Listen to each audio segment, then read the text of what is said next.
Hi, I'm Allie with Digital Control, here to help you unlock the full bore planning features on your TeraTrak R1. The steps can be done on a desktop or on your phone, but for this video, we'll be showing them on a desktop. First, if you don't already have a myDigiTrak account, create one. Type myDigiTrak.com into your web browser, click Create Account, and then follow the confirmation prompts.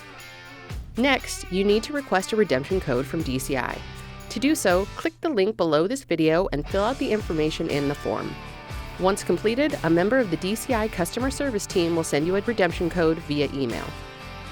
After you receive your code, log into your myDigiTrak account. On the Equipment tab, add your R1 serial number. It's located on the inside near the back wheel. Next, click on the Subscriptions tab and then click Redeem Code. Enter your code and click Redeem. Look for Available to Link highlighted in yellow and select your R1. Click Complete and you're ready to roll. If you have any issues with these steps, don't hesitate to reach out to DCI customer service.